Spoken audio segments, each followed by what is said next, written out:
This is a picture of the Polish-born German literary critic Marcel Reich-Ranitzky.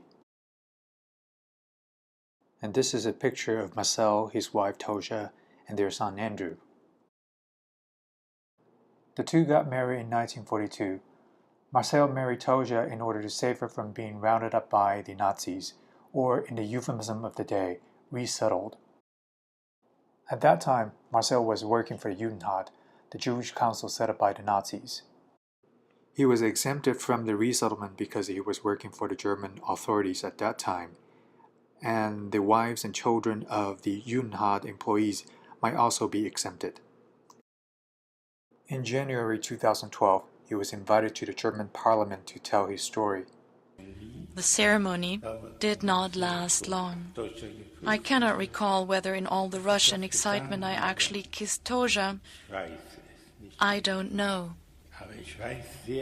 But I well remember the feeling that engulfed us. A feeling of fear of what would happen in the coming days. And I still remember the Shakespearean line that occurred to me at the time.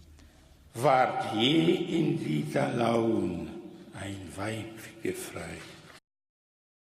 War je in dieser Laun ein Weib gefreit? Was ever woman in this humor wooed? The quote came from Richard III. People, of course, can criticize Marcel for decontextualizing the quote, but who cares? Let's see what line you can recall when you and your significant other are facing imminent danger. 2 weeks ago, I submitted my resignation to the school in this picture. It was an extremely difficult decision, but firmly grounded in family considerations. The last day of my tenure is May 31st, 2019. Giving up tenure scares me to death. But the quote I think of is not to be or not to be, but screw your courage to the sticking place. Truth be told, in this new world that keeps changing and changing fast, we all need to be brave, we all need to be courageous.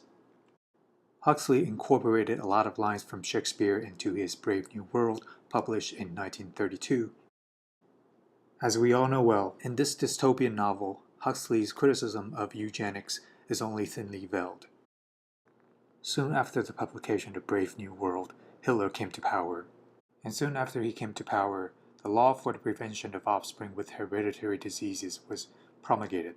This was the culprit behind the loss of innocent lives, too many to count. Hitler didn't cook up this atrocious law overnight. It's been brewing for almost 10 years.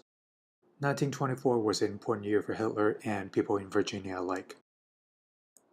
In 1924, Virginia passed 2 laws, the Racial Integrity Law and the Serialization Act. The news traveled to Hitler, who was in prison at the time, and he was greatly inspired. Here's an old image of eugenics propaganda. Eugenics makes the world go around.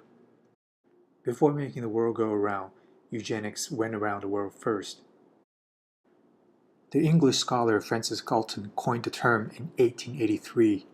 Galton's scholarship traveled from Europe to the United States and influenced a great number of people before returning to Europe to turn Hitler on to no end. There are a lot to be said about fiction and eugenics and immigration, but that's not my concern here. Having just resigned from my position, I'm feeling a little bit vulnerable. But again, we all need to be brave to live in this brave new world. Whatever you do, let us all screw our courage to the sticking place. In the meantime, I would love for you to share your favorite Shakespeare quote with me, with all of us. Thank you.